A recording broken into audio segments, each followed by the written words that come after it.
I am Robert Hill, and I am an advisor to Three Rivers Youth. Three Rivers Youth is one of the most remarkable stories in the history of Pittsburgh.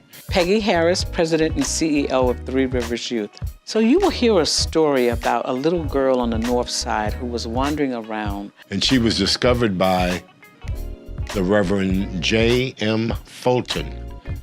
The child was black. Reverend Fulton was white. And he quickly determined that she was an orphan.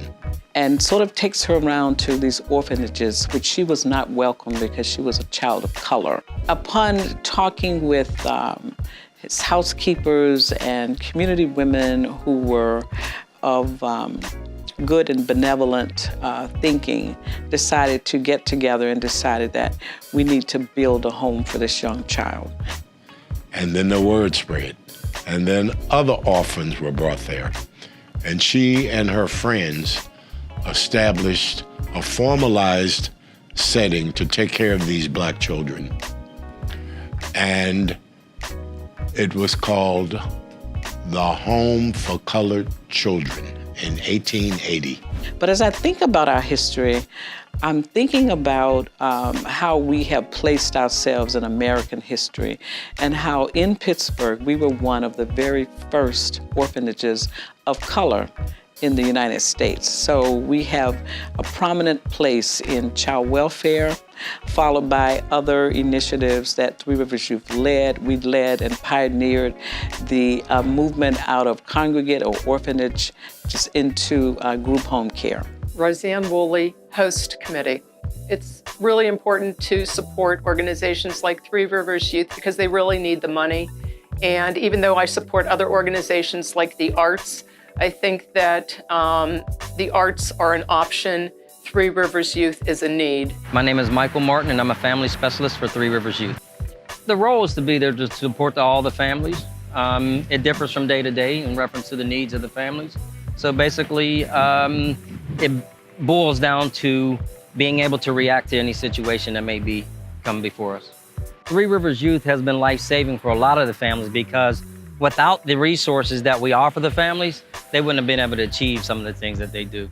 They're having the constant encouragement from all of us family specialists that we have is just a life-saving opportunity for them. We are intentionally focused on people who face everyday challenges of having home insecurity, food insecurity, who don't have the wherewithal to provide for their family. Sometimes it's the sheer effects of poverty.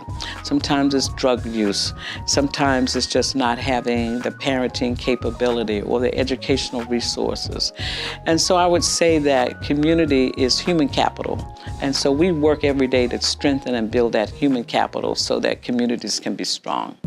It is important to support nonprofits, specifically ones like Three Rivers Youth, the human service agencies, because if you don't, no one else will. Someone has to step to the plate.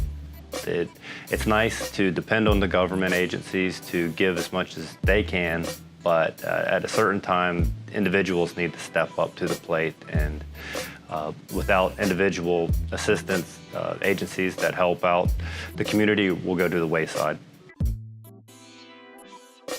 Robert Craig, I'm a recovering addict. When I think of Three Rivers Youth, I think of support, people who care, people who want to hear my sad stories or good stories. I'm Phil Schulert. I'm a certified foster parent with Three Rivers Youth.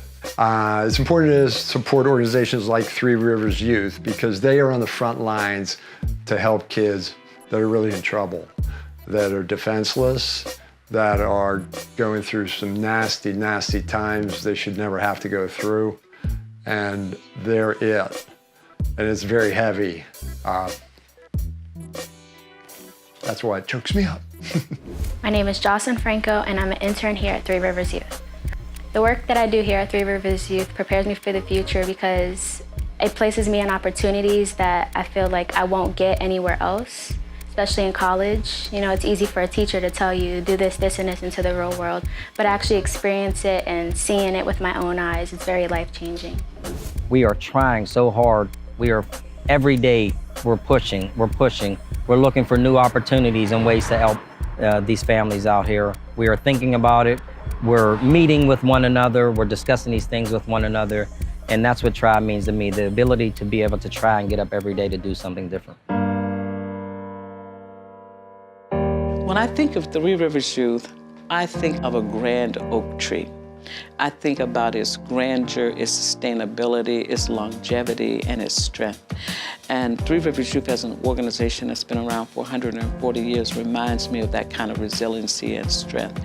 But not just being an old relic, I also think about it giving way to new branches and new leaves, and that's the piece of us that is positioned on the future.